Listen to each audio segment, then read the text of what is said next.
Hey guys, it's Billy and welcome back to the Spill Sesh Sunday special. Today we are talking about the Ace family and their new juice company, the Hype House coming out with the reality show, and the fact that Tana Mongeau 100% can't stop lying.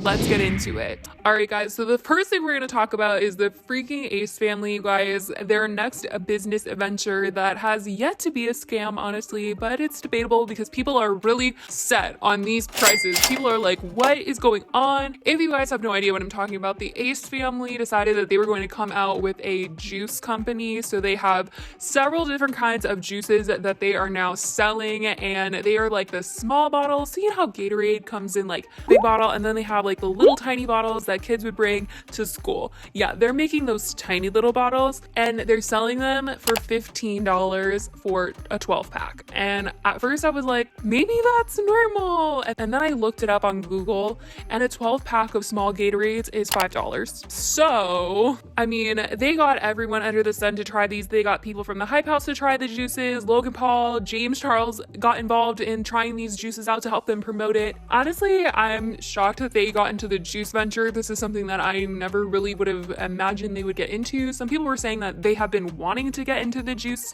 industry for a while now. It's a very interesting path to go down. I certainly haven't really seen any other influencer go into juice making, but they're kind of promoting it as being very fruity and natural. And then you look at the back of the bottle and the nutrition is like a full day's worth of sugar. But to be fair, all juices are kind of like this. Anyways, I don't know how you guys feel about it. I want to know if you'll try it. Honestly, some of the flavors do sound good, but if you just only can order it online, I'm not going to order like $15 worth of juice and then probably like some shipping is involved in that, and that's like $20 for some juice. So let me know if you guys are going to be buying the Ace family juice. And let's move on, you guys, to the Hype House. There's so much stuff going on at the Hype House that I can't even keep up with it sometimes, but I guess we are going to get a whole new way of learning all of the tea and the drama because they are going to be having a reality show. Like,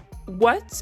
I don't even know what it's going to be on or, how we can watch it, but the announcement did come out that the Hype House is going to be getting a reality show. Lil Huddy is going to be on it. Of course, Thomas is going to be on it. And they announced that Nikita Dragon will also be on the show. Of course she will. She's like always at the Hype House. This is probably why she's been hanging out with them so much, to secure the bag. She's securing her spot in the show, and she can't quarantine at her house when she's trying to get the coins. But seriously, they should really be quarantined, and she should just move into the freaking house if she wants to be in the Hype House friend group.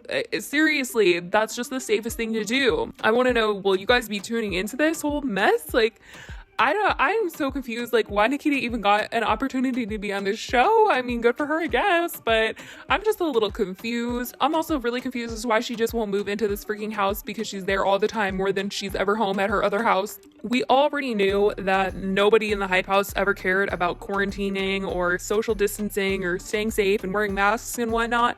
But Thomas decided to do an interview with the New York Times, you guys, and he sounded like a complete fool. A fool! I don't know what his deal was. I don't know what he was thinking. But in regards to all of the partying that the Hype House has been doing, the New York Times did an article based on all of the parties that have been going on in Los Angeles and all these influencers that have been participating in them. Thomas said in an interview, "Our jobs are to entertain people." He said in a phone interview this week, "We live with groups of people and we are all intertwined for work. We can't put our entire lives on hold for a year and not make any money." And that is in regards to why they haven't been quarantined. And I'm just like, listen, we all saw that the Forbes article came out this week where it says that, Addison Rae made $5 million on TikTok. Charlie made like $4 million on TikTok. And then it's Dixie, all these people that are making millions of dollars on TikTok. We know you guys have money. Otherwise, you wouldn't be able to afford that massive home. And the thing is, you have this really nice home, you have an outside area to the home, and you have a lot of people that are living in this home that you guys can make content with. All of the people that live in the Hype House, all of their content is literally with other people in the Hype House. They're either vlogging or doing a prank, or I don't know, they're just doing doing weird stuff together. And you guys can still do that and make really good content in your homes while quarantined, because there's so many other YouTubers, so many other people on TikTok, so many people on any other platform that is doing this from home and still being able to make their coin. And I don't understand why he's like, we can't put our entire lives on hold for a year. It's like, no one is telling you need to stop making content. You can still make content from your home. Thomas has since tried to clarify the quote in the New York Times by saying, my quote was taken out of context. I was referring to being around a lot of people because we live with over 20 people and film other influencers that know the risk of being together. The party that took place here was a huge mistake and won't happen again. There is no excuse for holding events during this time, and I'm sorry that one took place in our home. I mean, I think still the same thing that I said before applies now. It's like, you live with over 20 people, you could just film with those 20 people. And, you know, he's saying that they're filming with other influencers that know the risk of being together. It's like, okay, you all know the risks and you're still doing it. This is not okay. This is something that you shouldn't just be like, okay, like, I'll live with it. If I get it, I get it, you know, whatever, all for the video. You live with 20 people. You would think that out of all the 20 people that you're already living with, you could find some content to make. You don't need to seek out other people. A lot of other YouTubers are able to make content without other YouTubers, even people that thrive on using other people for content. There's people that actually can't go into their jobs or lost their jobs because you have to be physically present in the building to do your job. They live where they work. So for Thomas to say this is absolutely ridiculous. But anyways, you guys, moving on, we're talking about someone else who just cannot get it together. Tana Mongeau. I can't even handle her right now. She is 100% full of it. I mean, guys, I don't understand what is up with her, but for the past months, like 3 months, she has been saying she's going to be coming out with this apology for her past actions, and we have not seen anything yet. She partied all last month. She partied like all June, and we've seen it. It was on her story. She went out like every single day. And it wasn't until Elijah Daniels called her out 2 weeks ago that she actually was like, oh my gosh, like, let me actually be serious and not post that I'm going out. And she's still saying the same thing. Like 3 months later, Tana, we're not going to believe what you're putting on your Instagram story for like the millionth time. We're not going to believe what you're putting on your Twitter until we see you actually change. We're not going to believe it. So let's just catch you guys back up to speed. Basically, Colin Berry called out Tana Mongeau back in June, and Tana told him on Twitter that they should talk in the DMs. Colin has come out since and said that Tana never even replied to him, like ghosted him. And then obviously we saw her partying, and she said she was going to come out with these apologies. Let me just read you guys some of the things that Tana said during her time when she was partying and not making these multiple apology videos like she said she was. On June 21st, someone said, Tana, I love you, but the silence about your past is not going to fly. You need to talk and address everything, no debate. And Tana said, you're 100% right, and I appreciate you for holding me accountable more than you'd ever know. On the same day, Colin said, you want to genuinely learn and grow? This is your chance to listen, a chance to really hear what I'm hurt by, to address your microaggressions and educate people in the process.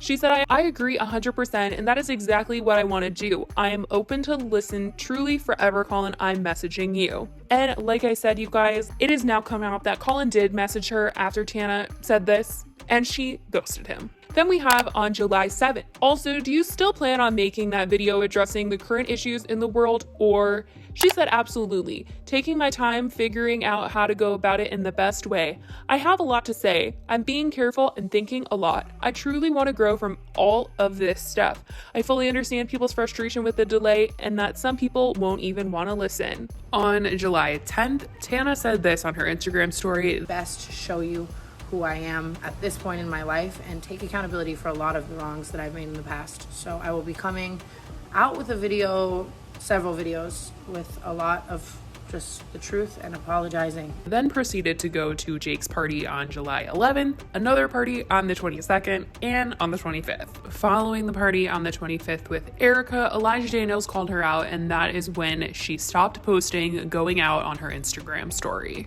But it looks like everybody that lives with her is still going out. Amari has been seen at parties like Nessa's song release party. And then, you guys, this past week, someone said, "You're so quick to shut down the rumor that you tested positive for the virus, but have been filming an apology video for about 2 months now. It really speaks volumes. You're just disappointing a lot of people. It's time for you to grow up, babe." She said, 100% agree with you, and will take full accountability for that. There's no explanation or excuse, and I expect no one to forgive me. It's about growth. I refuse to be that person with the platform I have any longer. I will explain more, but understand people who don't listen. And on Instagram, she posted these Instagram stories. "I've made a lot of changes, focusing on every day and becoming a better person and not running from who I used to be. I can't wait to share and hopefully help others who have been in a lot of the places I have mentally. I am recognizing more each day the undeniable responsibility this platform comes with, and I would be cheating not only you but me by not finally facing a lot of demons and getting better. I love you. Thank you for being by my side throughout so many times I did not deserve. I will become someone deserving of this, or I refuse to have it for another second. I love you. Videos and truth are on the way." Then she said, "In my previous post, when I'm referencing truth, I only meant that in regards to my own truths. This is not more drama or any expose in any way. I refuse to be a part of the problem that is cancel culture any longer. I will hold myself accountable for my actions. That is the only truth I will partake in." Honestly, you guys, I'm all about someone taking time to actually educate themselves on an issue and take the time to properly address something and really understand what they're talking about and really trying to change. But after seeing how Tana has gone out night after night after night, partying all summer long, like for the past 3 months that she's been saying 100%, 100%, 100%, this whole time she was out. She was not taking accountability or trying to change. She was literally just avoiding her problems. This just feels like such a burden on her shoulders at this point, and she feels probably like she has to actually address it now because people are actually really upset at her and are really annoyed that she keeps saying she's going to apologize and she doesn't. And at this point, people just don't think that she's sorry because of how she acted all summer long. It's not like she was hiding out and wasn't saying anything. It's truly like actions speak louder than words. And in this case, a lot of people just don't even want to hear it anymore because they feel like it's all going to be a lie. But definitely want to know where you guys stand on this entire situation. It's definitely exhausting hearing excuse after excuse after excuse, but I guess we will have to wait and see if these apologies actually do come out. Anyways, guys, I love you guys so much, and I will talk to you in the next video. Bye, guys.